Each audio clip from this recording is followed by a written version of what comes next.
গতকাল বৃহস্পতিবার নিউ ইয়র্কের জ্যাকসন হাইটসের ডাইভার্সিটি প্লাজায় পবিত্র আশুরা ও 10ই মহরম উপলক্ষে দোয়া, মিলাদ মাহফিল এবং বিশেষ মোনাজাত অনুষ্ঠিত হয়েছে। Jackson Heights Bangladeshi business association JBBA এর উদ্যোগে আয়োজিত এই ধর্মীয় অনুষ্ঠানে কারবালার ঐতিহাসিক শাহাদত স্মরণে আলোচনা সভা, মিলাদ ও দোয়া মোনাজাত পরিচালিত হয়। অনুষ্ঠানে প্রবাসী বাংলাদেশি কমিউনিটির বিভিন্ন শ্রেণী পেশার মানুষ অংশগ্রহণ করেন।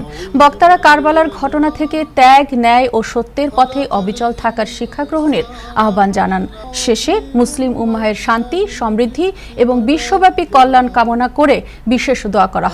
অনুষ্ঠানের পরিবেশ ছিল ধর্মীয় আবেগ, শ্রদ্ধা ও আন্তরিকতায় পরিপূর্ণ। আশুরা উপলক্ষে আয়োজিত অনুষ্ঠানে সভাপতিত্ব করেন জেবিবিএর সভাপতি গিয়াস আহমেদ।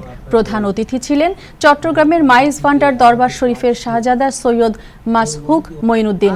উদ্বোধনী বক্তা হিসেবে ঢাকার আজিমপুর ছোট দায়রা শরীফের সৈয়দ ফয়েজ হারামাইন খলিলুল্লাহ। প্রধান বক্তা ছিলেন নিউ ইয়র্কের আহলে বাইত মসজিদ এর ইমাম ও খতিব ডক্টর সৈয়দ মুতাওয়াক্কিল বিল্লাহ রব্বানী কদরপুরি।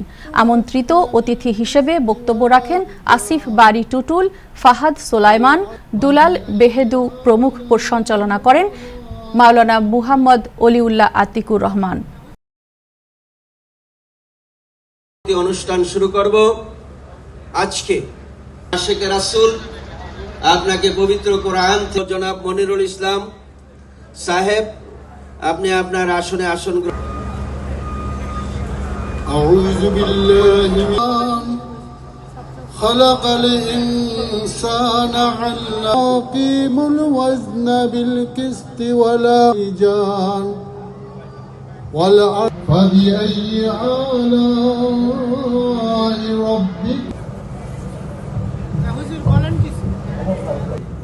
তেলাওয়াত করার জন্য আপনাকে অনেক বেশি যে আমাদেরকে আজকে এই মুহূর্তে আদম আলাইহিস সালামের উম্মত না বানাই আল্লাহ পাকে পৃথিবীতে 1 লাখ পাঠাতেন, কিন্তু তিনি তা না করে সাল্লাল্লাহু আলাইহি ওয়াসাল্লামের উম্মতি দুনিয়ায় সকল নবী রাসূলের উম্মতের পরে আমরা